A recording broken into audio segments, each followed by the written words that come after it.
Chers amis, bonjour, enfin bonsoir, parce que il se fait tard. Petite récréation ce soir, brève de comptoir, enfin c'est une brève qui va être un petit peu plus longue que d'habitude. Je vais vous parler du Soldat Rose. Alors le Soldat Rose, je sais même plus en fait qui l'a écrit à la base.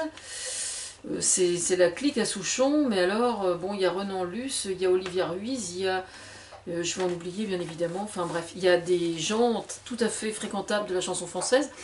Et alors, le spot publicitaire, c'est sur France 2 en ce moment, c'est de savoir pour quelle raison le Soldat Rose et pour quelle raison il est rose. Donc moi, je vais vous apporter... Alors, je précise que je ne connais absolument rien de l'histoire et que je n'ai pas vu les versions précédentes. Comme ça, on ne pourra pas m'accuser de vendre la mèche. Hein. Moi, je suis dans l'extrapolation uniquement. Alors, j'émets plusieurs hypothèses. Alors, d'abord, il y a la possibilité que le Soldat Rose soit en fait la résultante du début d'une cellule de barbe à papa rose, vous savez, bien rose flashy, là. Donc, c'est évidemment un morceau de barbe à papa, et donc, ça a fini par se... Comme la conception d'un être vivant dans la gestation dans le ventre d'un mammifère, par exemple, et donc les cellules se sont multipliées, et donc ça a donné, évidemment, un soldat rose. Bon, ça, c'est la première hypothèse. Ensuite, il y a la possibilité aussi on peut quand même aussi imaginer qu'il puisse être daltonien, tout simplement. C'est-à-dire que quand il a acheté son costume, il était persuadé qu'il était vert, mais comme il était daltonien, évidemment, nous on le voit rose, alors que lui il le voit vert, ou il le voit bleu, ou de n'importe quelle autre couleur.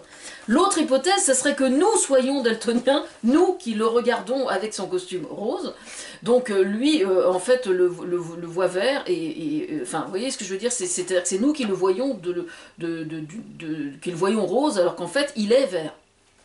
C'est une hypothèse aussi il faut réfléchir à toutes les possibilités. Il y a la possibilité aussi que son légume fétiche soit tout simplement la betterave rouge. Donc évidemment, c'est un soldat qui mange énormément de betterave rouge.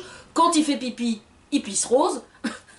Et donc, inévitablement, ça finit par déteindre sur le costume. Mais en fait, c'est pour ça que le costume est rose. Ce ne sont que des hypothèses, hein, on est bien d'accord. Mais j'en avais trouvé d'autres encore. Hein. Alors, il y a aussi... l'hypothèse selon laquelle ce soit une véritable provocation envers le machisme qui voudrait que le courage soit systématiquement du côté de la junte masculine. Voilà. Ce dont je doute profondément, personnellement. Hein. Je doute vraiment beaucoup de ça.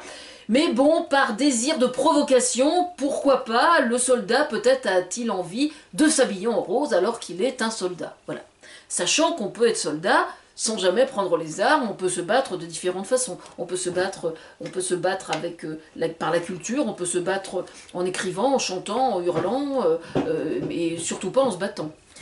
Voilà. Donc je vous recommande d'ailleurs l'émission avec Charline Vanhoenacker sur les concours d'éloquence, là, qui est... je suis pas en train de l'écouter parce que je suis en train de parler, mais c'est exactement ça. Les concours d'éloquence étant une façon... La parole étant... le moyen de débattre plutôt que de se battre. J'ai trouvé la formule excellente. Voilà, ça c'est une chose. En fait, ce que j'en déduis, c'est que le courage est multicolore. Elle est forte celle-là. Le courage est multicolore. Vous me le copierez 100 fois.